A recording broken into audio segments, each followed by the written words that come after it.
अच्छा बकी साहब, इसका फैसला कौन करेगा कि पाकिस्तान फतहमंद रहा है, इंडिया को शिकस्त हुई है? क्योंकि इंडिया भी, मोदी भी कह रहा है जी कि हमने तो जो है पाकिस्तान को बहुत ज्यादा नुकसान पहुंचा दिया है। लेकिन मियाँ साहब, तो सबसे जी बड़ी कामयाबी हमारी ये है कि सफारती जंग हम जीत चुके थे। जी जो बंदा डायलॉग से भागता है, सफारती सतह पे सबूत नहीं दे सकता है, तो वो जंग पे आता है। वो जंग पे आ गया। जंग में भी हमें फतह हुई। उसने पहल कर दी। पहलगाम के केस में उसने पहल की। ठीक। पहला भी उसने पहल करके हमला कर दिया और उसके बाद ड्रोन भेजे। हमने तो रिटेलिएशन किया, सिर्फ जो हक था इस्तेमाल किया, और वो भी हमने महफूज रखा था। आपको पता है हम प्रोग्राम करते थे रात के वक्त, महफूज था। लेकिन जब इसे नूर खान बेसे, एयर बेस और दूसरे बेसिस को निशाना बनाया, तो फिर तो सब्र का पैमाना लबरेज हो गया। जब आपके पास एक यूएन चार्टर के मुताबिक भी रिटेलिएशन का हक हो और कैपेबिलिटी भी हो, तो हम किस तरह माफ करते? फिर एक ही हमले की मार, एक ही हमले के बाद ये ढेर हो गया। फिर उसके बाद आपको पता है कि फोन आया और फोन के बाद ट्वीट।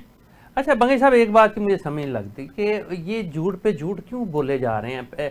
पहले भी इनके मीडिया ने भी झूठ बोलकर जो पाकिस्तान पर कब्जा कर लिया, इस्लामाबाद पर कब्जा हो गया, फौज अंदर दाखिल हो गई, लाहौर में हमने कब्जा कर लिया और कराची पे जो है वो इस तरह हो गया, तो वो सारा कुछ तो फेक था, उसमें कोई रत्ती बराबर भी हकीकत नहीं थी।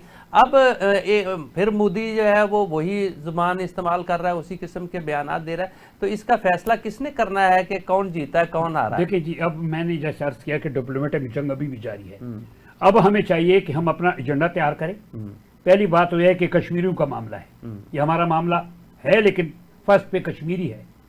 फिर खित्ते का मामला है कि हमें अमन का, साउथ एशिया को हमने जंग से बचाना है, न्यूक्लियर वार से बचाना है, अमन कायम करना है। दहशतगर्दी है यहाँ पे हो रही है और इंडिया खुद कर रहा है दहशतगर्दी। कश्मीर में इंडिया खुद दहशतगर्दी करता है, झूठ बोलता है। कल ये वहां की कोई हमला कराएगा और फिर कहेगा पाकिस्तान ने जनाब पंजाब में भेज दिए, इंडियन पंजाब में। ये तो ड्रामेबाज है। और उसके अलावा ये है कि हमने खित्ते में अमन के साथ साथ अपने मामलात भी हल करें। कश्मीर इस वक्त जैसे मैंने बताया कि जियोपॉलिटिकली मास्टर स्ट्रोक है, तमाम ममालिक की तवज्जो कश्मीर की तरफ है। मसला है कश्मीर को फर्स्ट पे रखना है, दूसरे नंबर पे पानी का मामला है और दहशतगर्दी का मामला है, ताकि अमन हो। यहाँ पे एजेंडा तैयार करके हम मुज़ाकरात के लिए हमने डिप्लोमेटिक फोरम में फेंक देना है। पहली बात तो ये हो गई। दूसरी बात यह है कि अगर वो नहीं मानता है तो जो कुछ पहले हुआ है उसके साथ इस तरह और उससे ज्यादा होगा, क्योंकि आइसोलेट हो चुका है मुकम्मल तौर पे। डिप्लोमेटिकली पहले भी उसके पास कुछ नहीं था, और जिसने इसको धक्का दिया है वो भी पीछे हो गए आप। अच्छा बंगई साहब को थोड़ा सा मुझे भी इजाजत है कि मैं भी कोई बात कर लूं। मोदी के फेवर नहीं करें, बाकी जो मर्जी करना कह दें। हाँ। अच्छा नहीं, मैं वही बात करना चाह रहा था। देखें मेरी बात सुने, जो मर्जी मोदी कहता रहे, एक तो वो अब फिर एक नए तरीके से अपनी कौम का ना मोराल बिल्ड करने की कोशिश कर रहा है और अपने आप को बचाने की, सियासी तौर पर बचाने की कोशिश कर रहा है। एक तो देखें कि इस जंग के, इस मार का हक के जो है ना बहुत गहरे असरात मरतब, ना सिर्फ दोनों मुल्कों पर असरात मरतब होंगे, इसके बैनुल-अक़वामी सतह पर भी बड़े गहरे असरात मरतब होंगे। बहुत कुछ ये चंद घंटों की लड़ाई ने बहुत कुछ तब्दील करके रख दिया है, ठीक है, और वो उसका पता अब आहिस्ता आहिस्ता चलेगा। एक तो मेरा ख्याल है कि इसका फैसला जो है ना वो बैनुल-अक़वामी मीडिया, बैनुल-अक़वामी जो अदारे हैं जो मॉनिटरिंग कर रहे थे, जो इन चीज़ों को मॉनिटर करते हैं, इसका फैसला वो करेंगे। मोदी ने नहीं करना वो, और ना हमें उसके किसी सर्टिफिकेट की ज़रूरत है कि पाकिस्तान को फतह हासिल हुई है या नहीं हुई। ये दुनिया ने देख ली है, दुनिया जो है उसके सामने है और दुनिया तस्लीम कर रही है। आज इंटरनेशनल अदारे और वो क्रेडिबल किस्म के जो मीडिया के अदारे हैं जो वार्स को कवर करते हैं, वो पाकिस्तान की सलाहियतों का इतराफ़ कर रहे हैं। उन्होंने कहा है कि जी के इंडिया को चारों शाने चत करके रख दिया है पाकिस्तान ने, वो पाकिस्तान की सलाहियतों का इतराफ़ कर रहे हैं। तो हमें इसके मोदी के सर्टिफिकेट की ज़रूरत नहीं। अल्हम्दुलिल्लाह आज पूरी दुनिया ने तस्लीम कर लिया है कि पाकिस्तान इस मार्का में फतह याब हुआ है, पाकिस्तान को एक बहुत बड़ी फतह हासिल हुई है। तो हमें इससे कोई फ़र्क नहीं पड़ता कि मोदी क्या कहता है, नंबर एक। नंबर दो, मैं आपको कहूँ, मैं आपको बताना चाहता हूँ, अपने नाजरीन को भी बताना चाहता हूँ कि ये लिख कर रख लें कि मोदी के अब दिन गिने जा चुके हैं। वो अब ज़्यादा देर तक ठहर नहीं सकता, उसके ख़िलाफ़ आप देखिएगा अवामी सतह पर जो है वो रद्द अमल सामने आना शुरू हो जाएगा, उसके खिलाफ जुलूस निकलेंगे, जलसे निकलेंगे, वो उसकी सियासत अब दफन होने की तरफ जा रही है।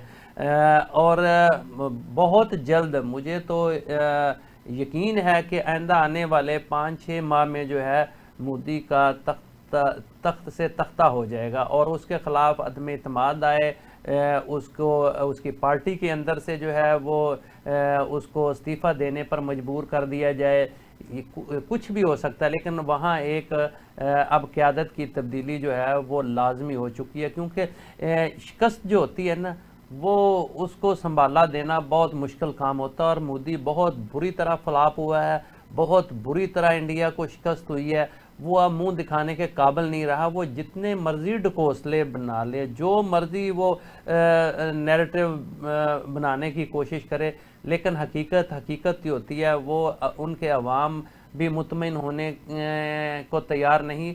और आलमी सतह पर तो किसी सूरत में भी, क्योंकि ये देखें हमारे जैसे लोग तो फिर भी जो है वो चुटकुलों पे और चरब ज़बानी पे शायद इतबार कर लें और जो एक खुद साख्ता किस्म की दलीलें हैं उस पर इतबार कर लें। लेकिन बैनुल-अक़वामी सतह पर जबकि अब टेक्नोलॉजी का दौर है तो उसमें तो एक एक लम्हा और एक एक रद्द अमल जो है वो रिकॉर्ड होता है और वो उस दलाइल के बगैर बात ना करते हैं, ना सुनना पसंद करते हैं।